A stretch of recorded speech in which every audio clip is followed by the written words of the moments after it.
So you want to own a steel mill, you find one for sale. A big shed, a big furnace, a rail spur out back. You buy it. Scrap goes in one end, steel comes out the other. Somebody pays you by the ton, and you go home rich. Sounds simple? It isn't. Between the scrap and the steel sits a machine that pulls more power than the town around it. A raw material whose price you do not set. A customer whose orders ride on interest rates you have never once influenced. And a building that punishes you harder for sitting still than for running flat out. What it costs to get in. What it costs every single day to keep that furnace warm. Why the purchase price of a mill is the cheapest part of owning one. And why the smartest industrial money in America walked away from the largest steel mill on the planet and handed it to a liquidator instead. The buy-in. There are two doors into this business. They cost about as differently as two doors can cost. Door 1. You build. Nucor finished a plate mill in Brandenburg, Kentucky at the end of 2022. $1.7 billion. For roughly 1.2 million tons of annual capacity. Run that division, and you paid about $1,400 per ton of capacity before melting 1 pound of anything. That is the small project. Nucor's sheet mill at Apple Grove, West Virginia, was announced at $2.7 billion, then $3.1 billion. By the 2024 annual report, it was a $4 billion investment. 3 million tons a year, about 800 workers. The largest manufacturing investment in that state's history. Door 2. You buy a corpse. Here is where it gets interesting. Because the corpse is cheap, suspiciously cheap. In 2008, the Sparrows Point mill outside Baltimore changed hands for $810 million. 4 years later, at a bankruptcy auction, the same property went for $72.5 million.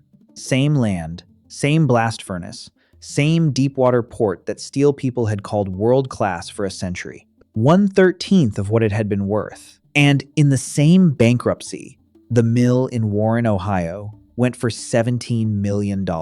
17. For an entire operating steel plant that had been running for over a century. So the tiers run like this.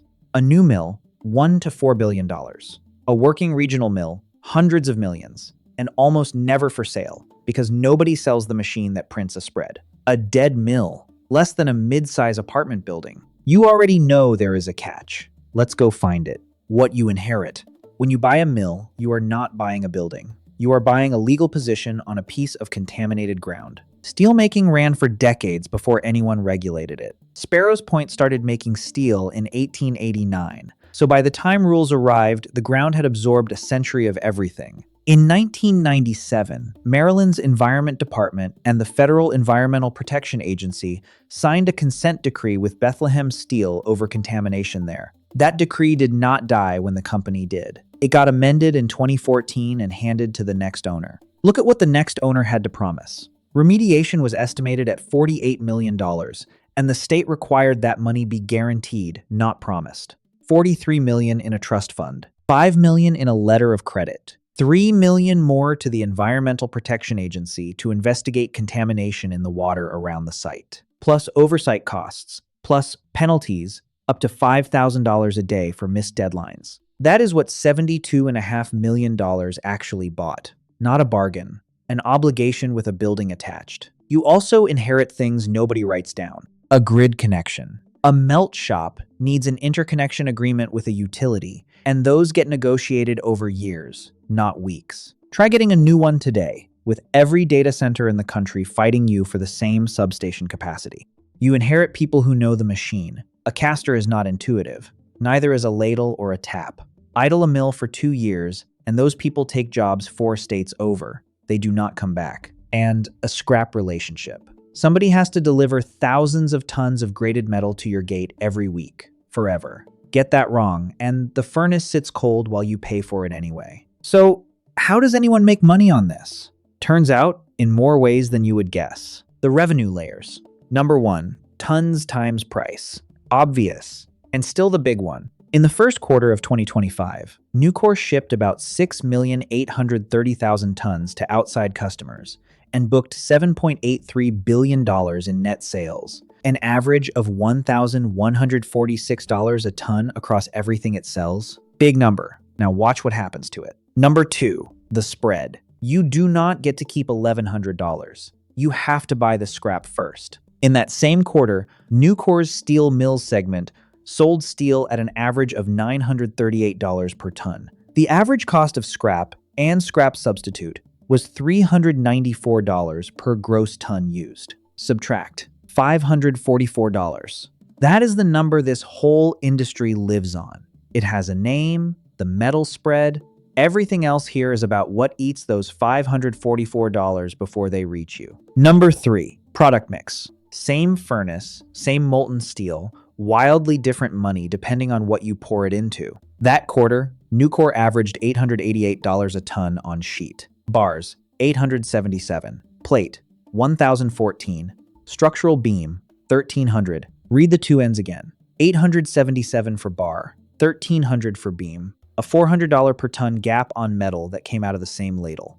The difference is the rolling mill on the back end and the customer beyond it, which is why a $1.7 billion plate mill gets built at all. You are not buying melting capacity. You are buying the expensive end of the price list. Number 4, selling to yourself. Nucor did not start as a steel company. It started as a company that bought steel, got tired of its supplier raising prices, and built a mill to feed its own joist plant. That structure never went away. Mill sells to the fabrication arm.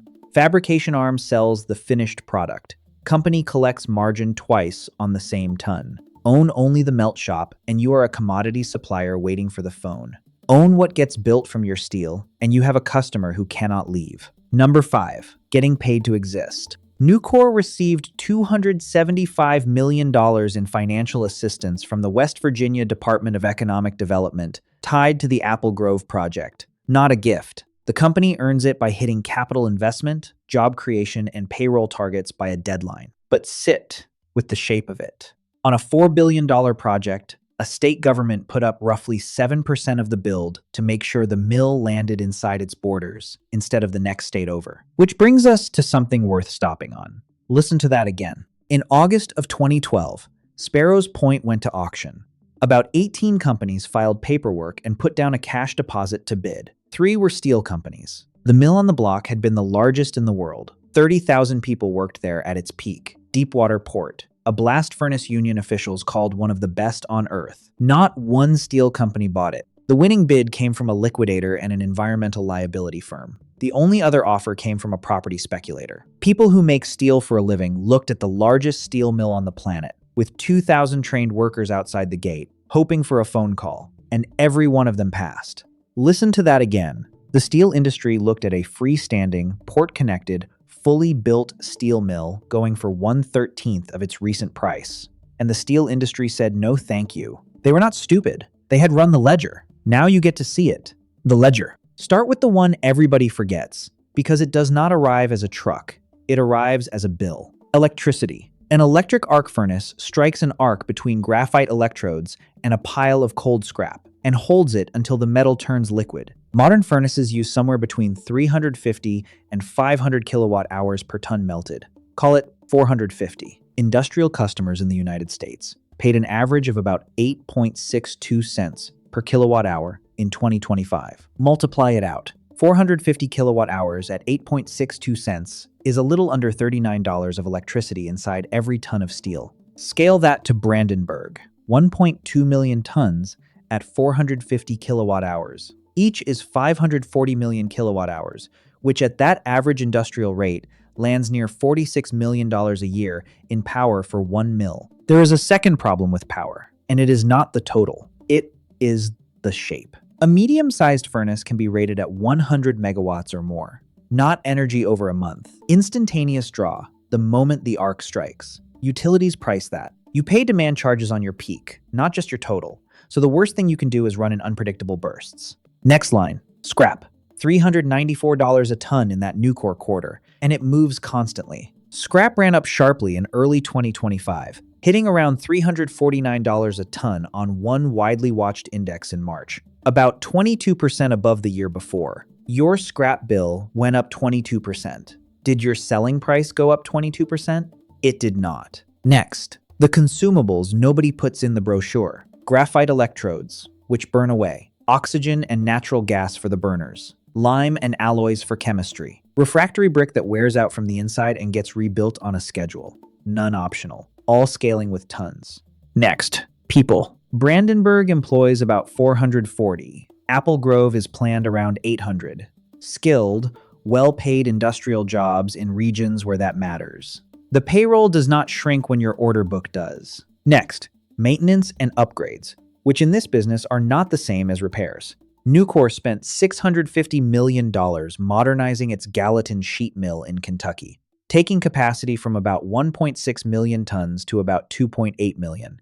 Not a new mill, keeping an old one competitive. Next, depreciation. $1.7 billion of plant does not last forever. Spread it over 20 years and you write off $85 million a year whether the market is good or not. Nobody sends an invoice. It comes out of the same $544. Add freight, insurance, property tax, and the environmental obligations we already walked through, and the shape shows up. That metal spread looked enormous. By the bottom of the page, it is a normal industrial margin on a very abnormal pile of capital. And there is one more thing about this business that catches almost everyone. The trap. Your costs are fixed. Your prices are not. Depreciation, maintenance, payroll, property tax, interconnection charge. Every one of those bills arrives the same size, whether you shipped 1 million tons or half that.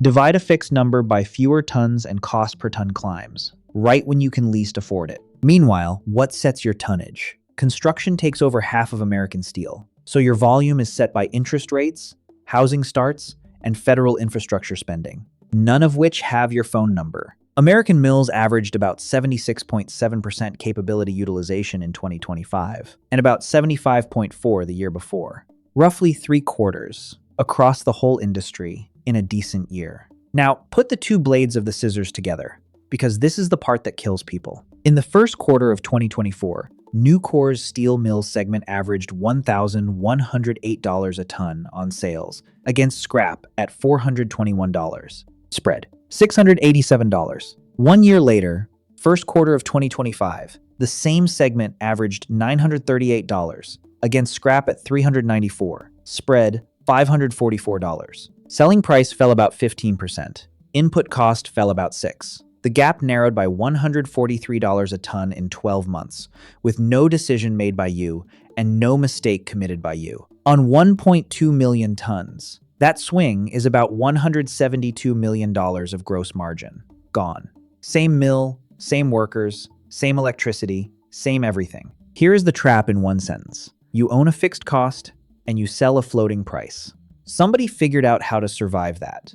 It took him a mortgage on the entire company. The history digression. In 1962, a company called Nuclear Corporation of America bought a steel joist maker named Volcraft, and along with it got a manager named Ken Iverson. Nuclear Corporation was a mess. Over 3 years, Volcraft tripled its sales, while the rest of the company burned money fast enough to head for bankruptcy. In 1965, an accountant named Sam Siegel resigned, then telegrammed the board saying he would come back on one condition: make him treasurer, make Iverson president. The board was desperate. They said yes. Iverson moved headquarters to Charlotte, dumped the losers, kept the joist business. Then he hit the problem that started everything. Volcraft bought its steel outside, and a supplier kept raising the price. He was a price taker in his own business. A conventional mill was out of the question. Coke ovens, blast furnaces, iron ore, all far beyond what he could raise.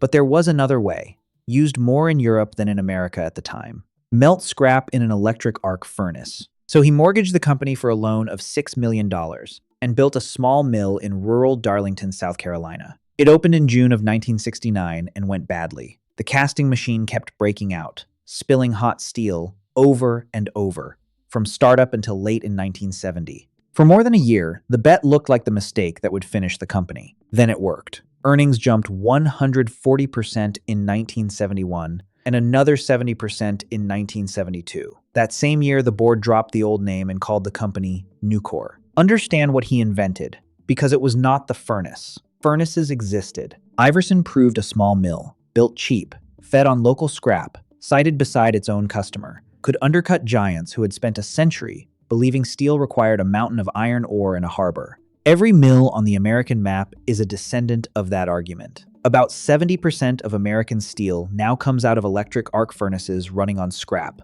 not blast furnaces running on ore. And the companies that did not believe him? One of them owned Sparrows Point, the death spiral case. Sparrows Point made its first steel in 1889. Bethlehem Steel bought it. At its height, it employed 30,000 people, built ships, and was the largest steel mill in the world. By the 2000s, it was being passed around like a hot dish, changing ownership 5 times in under a decade. That $810 million sale was one of the handoffs. The last owner was RG Steel, fourth largest flat-rolled producer in the country, backed by serious money. The company said its liquidity problems started when steel prices sank while raw material prices stayed near their peak. Read that reason again, because you have already seen it in this video. Selling price down, input cost up, the scissors. RG Steel filed for bankruptcy in May of 2012 and idled the mill, putting about 2,000 people out of work. The auction came 10 weeks later, a timeline one industry consultant called super accelerated. A Brazilian steelmaker was rumored eager, with plans to reline the blast furnace and restart. On the day, no steel company bought it, $72.5 million, to a liquidator and an environmental liability firm. The only competing offer, $65 million, from a property speculator. The new owners said they would look for a steelmaker to restart it. Bids went out again that December, with another auction set for January. Nobody came. Nucor bought the cold mill complex and broke it up. A century of steelmaking ended, and the buildings came down. The land went to a new owner and a $48 million cleanup commitment. And today it is a logistics campus. Money is being made at Sparrows Point right now, just not from steel. Here is the lesson buried in it. That mill did not fail for being a bad mill. Union officials, analysts, and the liquidator's own marketing all called it viable. It failed because restarting it required a buyer willing to take a fixed cost structure, an inherited environmental liability, and a floating price. That buyer did not exist above $72.5 million. So who is actually winning at this? The survivors. Habit 1. Own your scrap. You saw what a 22% move in scrap does to a margin. Operators who last do not buy scrap the way you buy groceries. They own recycling and brokerage arms. So when scrap rises, part of that increase lands on their own income statement instead of only on the cost line. Nucor is North America's largest recycler, not a sustainability slogan. A hedge. Habit 2. Build where the math is, not where the romance is. Iverson put his first mill next to the joist plant that would buy the steel. Same logic today. Cheap, reliable power, scrap nearby, customers close enough that freight does not eat you. Brandenburg sits on the Ohio River in the middle of the largest plate-consuming region in the country. That is a spreadsheet, not sentiment. Habit 3. Climb the price list. Remember the $400 gap between bar and beam. Survivors do not sit in commodity rebar, where the only weapon is being cheaper than the guy also trying to be cheaper. They spend capital to reach plate, structural, and automotive-grade sheet, where fewer competitors can follow. Habit 4. Keep tons per employee brutally high. 440 people making about 1.2 million tons a year is roughly 2,700 tons per employee. Flat management, pay tied to output. Iverson pushed decisions down to the furnace floor, and the cost structure that came out of it is why a small company beat companies 50 times its size. Habit 5. Be able to stop.